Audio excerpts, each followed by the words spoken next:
essa decisão por amor ao reino de Deus, nem todos estão. Então, seja generoso todo dia, para que você não viaje por nenhum caminho de sutileza empedrante, empedradora no seu coração, ou que desenvolva qualquer sutileza de arrogância piedosa dentro de você, ou de juízo temerário dentro de você. É fazer os pensamentos se transformarem em oração o que mais purifica a mente, a interpretação, a cognição, o olhar, a decisão, a postura, a garantia de que o nosso ser vai se desenvolver intacto pela misericórdia de Deus, se renovando em quebrantamento consciente todo dia. Você está me entendendo? Está me entendendo? Eu estou falando isso para você entender e viver e experimentar essa graça dentro de você. E quando orardes, não sereis, a palavra sereis é fundamental, porque diz que dependendo de como você ora, você se torna uma coisa ou se torna outra. O que Jesus também está ensinando é sobre a ambivalência da oração. A ambivalência da oração. A oração pode me tornar uma coisa ou pode me tornar outra. Você veja os dois exemplos polares de oração que Jesus apresenta no Evangelho de Lucas, quando propositalmente ele pega dois polos extremos da sociedade judaica e os coloca plantados no templo, em oração. Um fariseu que não só orava, mas jejuava e vivia pálido, com aquela maquiagem de jejuns, de falsa piedade, de demonstração, de cara brejeira, o tempo todo, de um lado, e de outro lado um publicano, que vivia culpado, acusado, sob demérito, sob juízo, sob marginalização, sob intolerância, porque servia aos romanos, às forças de ocupação, de dominação do déspota romano em Israel, e todos odiavam, sem falar que a maioria deles, quase que na totalidade, metiam a mão no dinheiro e no ágio. E aí sobem os dois ao templo. Um, o fariseu, humanamente falando, nas exterioridades das legislações de Moisés e das tradições rabínicas e sacerdotais, mas muito mais das rabínicas, da seita dos fariseus, eram irrepreensíveis na aparência, eram sepulcros caiados, eram casas pintadas todo ano, eram tratadas do lado de fora de maneira impecável, embora por dentro fossem tumbas putrefatas, de corpos defuntos, insuportáveis no interior. E esses dois vão ao templo orar, Jesus diz. E olha como você vai para o mesmo lugar para orar. E olha o que a oração pode fazer de mal ou de bom em favor daquele que ora. E aí preste atenção, por favor. Você que fica aqui e dizendo, mas eu acho que eu fui enfraquecendo na fé porque eu parei de orar. Não, você de fato nunca orou. Você fazia oração, mas você não orou. O cara que faz oração não ora. São aquelas mesmas pessoas que dizem, eu só não oro mais porque eu não aprendi a orar. Eu digo, o que é isso? Eu não conheço esse lugar, nem esse estado nem essa possibilidade de não saber orar. Porque oração é a sinceridade do coração, não importa a articulação, nem se há verbalização, se há oralidade, se existe qualquer tipo de expressão cognitiva para compreensão exterior, não importa, importa a oração é. De modo que a oração pré-existe no coração como expressão da sinceridade do ser, que quer ser verdadeiro apesar da sua própria relatividade e ambiguidade. Já que ele não é verdadeiro quanto à prática da verdade, pelo menos ele é verdadeiro quanto à demonstração diante de Deus da sua sinceridade não camuflada, não mascarada. Aí vão esses dois caras orarem. E aí Jesus ensina na prática o que ele disse: quando orardes, não sereis como os hipócritas. Porque se a gente orar como os hipócritas, a gente vira hipócrita. E se a gente orar como um performer, a gente vira um performático. Se a gente orar porque aprendeu a dizer, ó, amantíssimo Deus e Pai, quando eu me converti, eu ouvia na igreja presbiteriana aquela reza, aquela introdução sempre, ó, amantíssimo Deus, nosso Pai, aí tem aquela introdução com o currículo vitae de Deus que não acabava nunca mais. E eu me cansava, já não conseguia nem prestar atenção no que os caras estavam falando, porque eu não tinha alma. Ou nas igrejas pentecostais eu ia e já sabia tudo que iam orar, já sabia as entonações, sabia todos os estereótipos. E era tudo que eu não queria para mim. Por outro lado, eu adorava.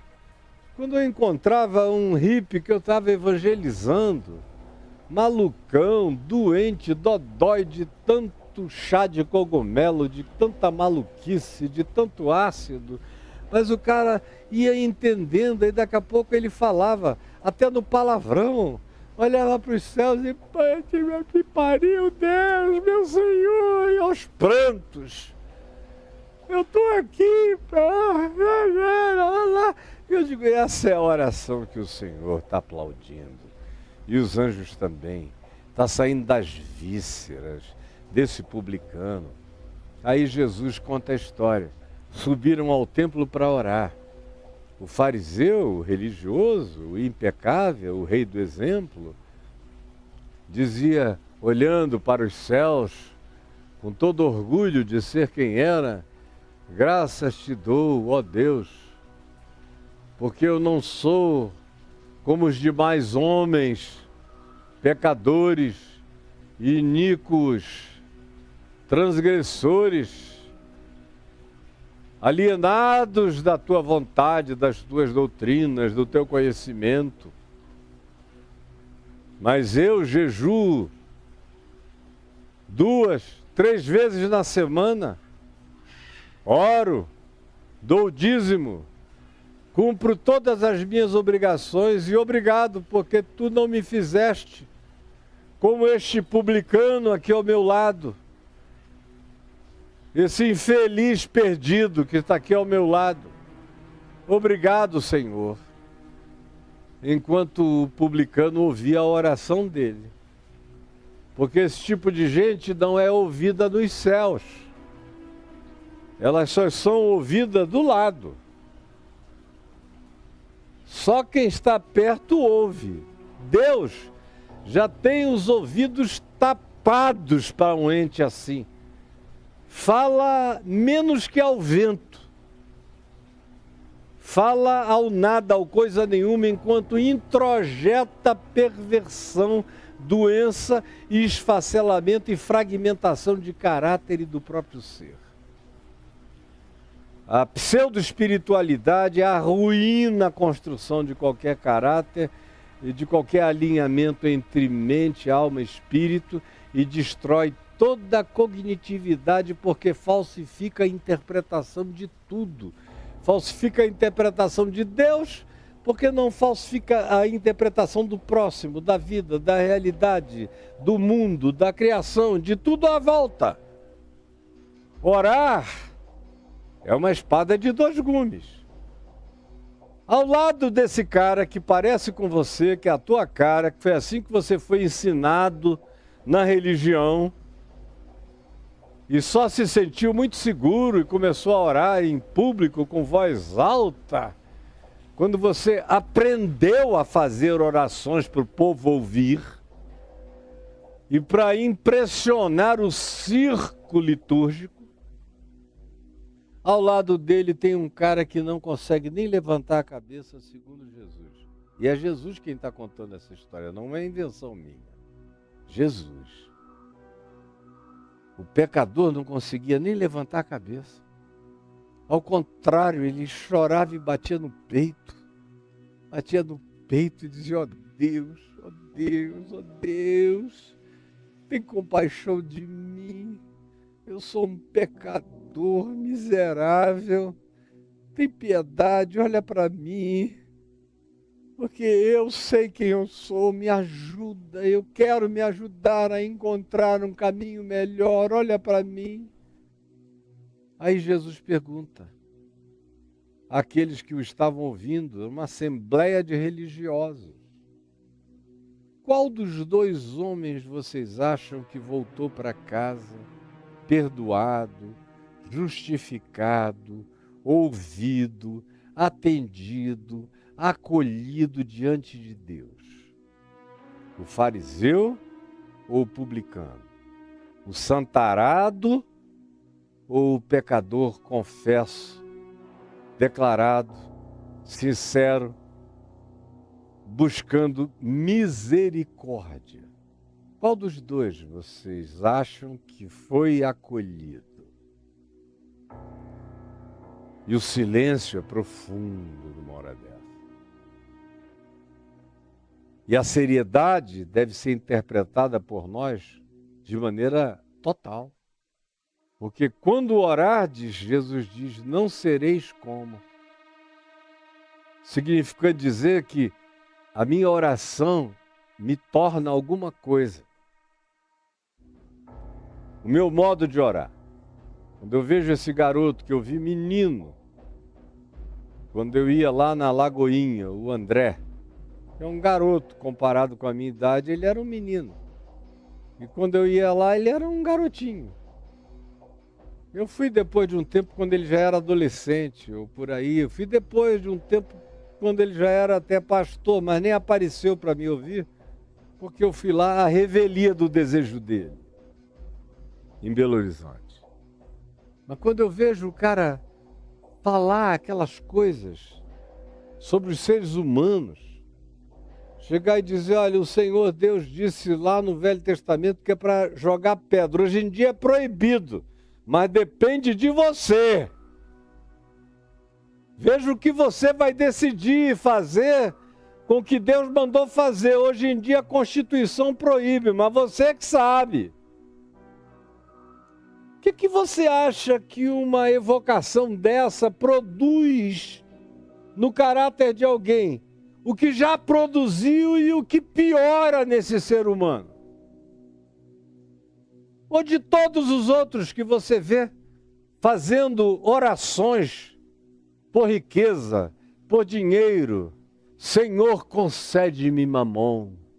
Senhor, derrama a graça de mamon sobre mim. Senhor, enche-me de mamon, que as minhas despensas transbordem de mamon, de dinheiro, de poder, de riqueza. O que você acha que isso gera em você? Que você passa incólume por isso? Não, você se torna isso. A oração torna a gente aquilo pelo que a gente ora e torna a gente a cara daquele para quem a gente ora. A quem a gente ora. É isso que os salmos dizem. Quando tem vários salmos que dizem exatamente a mesma coisa, é até algo repetido, recorrente nos salmos a expressão. que aqueles que adoram os ídolos se tornam semelhantes a eles, perdem a cognitividade, perdem a sensibilidade, porque tendo olhos não veem, tendo ouvidos não ouvem, tendo boca não falam a sabedoria, tendo coração não entendem. Isso tudo decorre de uma espiritualidade falsa, pedrada, cheia de oração, mas cuja oração é um empedramento, é uma marmorização existencial do ser, é um endurecimento daquilo que é uma essência naturalmente maleável, que é o meu espírito, minha alma, meu ser quebrantável, em estado de maleabilidade, de flexibilidade, na presença de Deus, no amoldamento singelo, a vontade discernida de Deus para a minha vida, para a sua vida. A oração faz a gente se tornar alguma coisa. Faz sempre. E quando orardes, não sereis como, porque senão vocês vão se tornar exatamente como eles. A oração mentirosa faz um mentiroso. A oração hipócrita faz o performático, faz o teatral. E frisa o indivíduo na teatralidade. A oração tem esse poder de provocar ou a pecaminosidade mais asquerosa, que é essa da presunção ensoberbecida, do supremacismo religioso, tanto quanto tem o poder de provocar o santo, que é quebrantado, que é humilde de coração, que pranteia, que é misericordioso, que é verdadeiro, justo, que deseja o melhor para todo mundo, que constrói pontes e não abismos, que é pacificador, que é limpo na sua interpretação de olhar de vida e que é um ser humus, é um chão fértil para toda boa semente da graça de Deus. Por isso a oração do Macários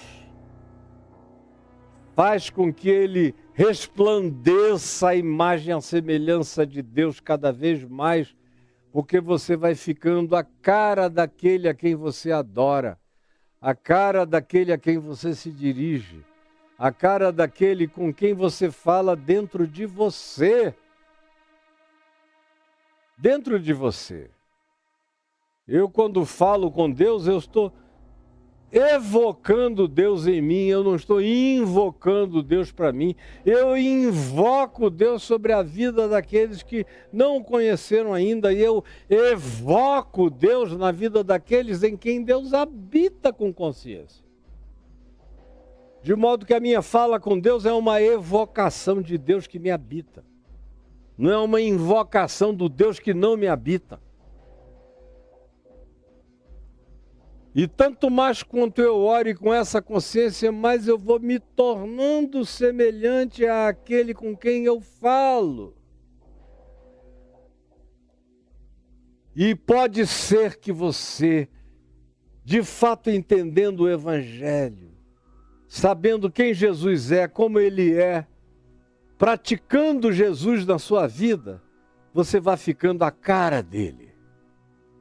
Agora, se você é só um religioso, que aprende a orar, que aprende a performar, que aprende as expressões de vocalização impressionantes, ou as gritarias assustadoras, ou as histerias e os tremeliques amalucados, a oração tem o poder de gerar a introjeção dessa doença em você. E não tem doença mais profunda do que aquela que é introjetada pela oração perversificada no entendimento da gente. Não é possível que você não esteja entendendo coisa tão óbvia quanto esta que eu estou falando para quem quer ouvir. Portanto, quando orardes, não sereis como os hipócritas, porque gostam de orar em pé nas sinagogas, na igreja, na congregação, gostam de ir lá na frente, de pegar o microfone, de gritarem, de darem ordens de autoridade em nome de Jesus, que eu te falei e eu declaro. Aí você que é um tolo, um bobo, fica ali impressionado com esse show de nada, de coisa nenhuma. Enquanto os demônios gargalham, os anjos se escondem e Deus está longe. E você, amalucadamente introjetante de uma loucura maior, de uma insanidade maior, para sua alma já toda perdida, confusa e translocada. Quando orardes, não orem para se tornar como. Não orem para isso. Porque a oração fará de vocês aquilo que vocês pedirem, vai se cumprir em vocês.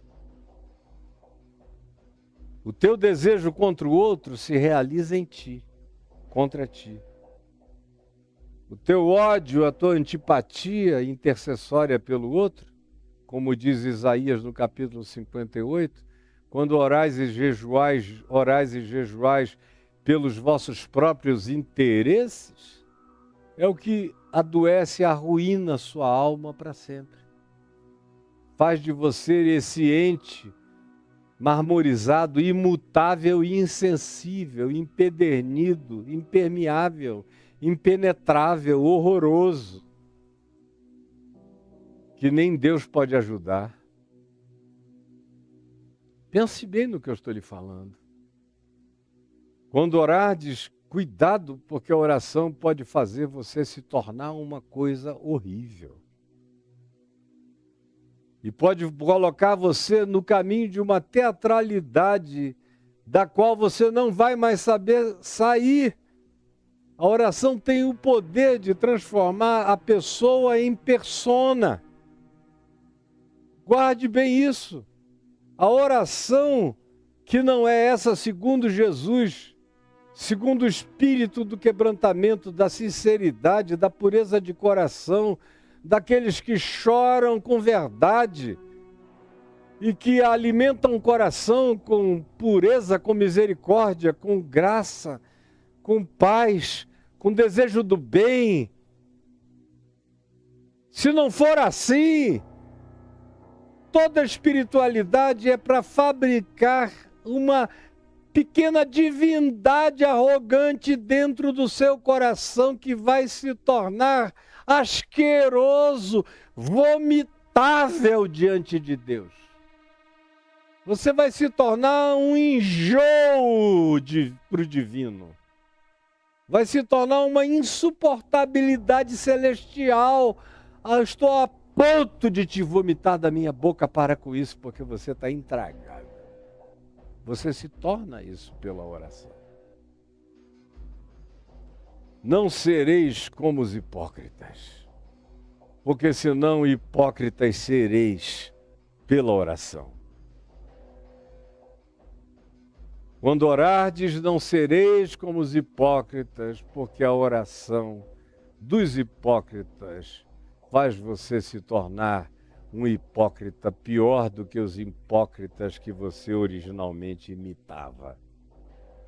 Cuidado em relação a quem, a que você se espelha, a quem, a que você segue, porque as implicações são sérias. Eu vou terminar o texto só para continuar amanhã. E diz: e quando orardes, não sereis como os hipócritas, porque gostam. É difícil terminar, porque cada palavra diz um monte de coisa. Porque a oração pode fazer também você desenvolver um gosto perverso pela espiritualidade mentirosa e satânica. Eles gostam. Chega a um ponto que o cara gosta. Eu sei que vem gente que me ouve aqui, não aguenta ficar 1 minuto, 2, vai embora. Porque na hora que ele chega, ele está levando paulada. Cada frase que eu digo tem sentido. Eu não fico aqui repetindo obviedades. Cada frase é uma paulada, uma paulada, uma paulada. Então, tanto faz se ele fica 1 hora e meia, 1 minuto ou 2, ele vai ouvir uma paulada de verdade. Aí o cara não gosta. Ele gosta é da hipocrisia, da mentira, da teatralidade, do oba-oba, de tudo isso que está à nossa volta em quase todos os lugares e em quase todo o mundo. É só isso. É por isso que pela oração o mundo piora, piora e piora. Quanto mais se reza, quanto mais se ora, mais se vai ficando parecido com o diabo, porque as pessoas gostam de orar a perversão. Gostam da intercessão supremacista. Gostam de orar em pé. Na igreja, no ajuntamento, na congregação, nos cantos das praças, nas reuniões públicas, para serem vistos pelos homens. Em verdade vos digo que eles já receberam a sua recompensa. E hoje eu vou parar por aqui. Porque eu já falei 1 hora e 10 minutos. O bastante para você ter pelo menos entendido as primeiras linhas dessa expressão de Jesus, e a gente não saiu do verso 5 do capítulo 6. E amanhã eu ainda vou continuar no capítulo 5 para poder, no versículo 5, para poder entrar no verso 6, que diz: tu, porém, quando orardes. Aí é o que a oração pode fazer de sublime, de lindo, de maravilhoso, de divino, de santo, de celestial, dentro de mim e da minha própria vida. Você me entendeu, não é? Está me entendendo? Jesus, eu tenho me esforçado para falar com as palavras mais simples, mais diretas, mais claras, mais óbvias, mais quase toscas. O que tu disseste com clareza inquestionável. E só não entende quem não gosta de compreender. Ou quem não para ouvir.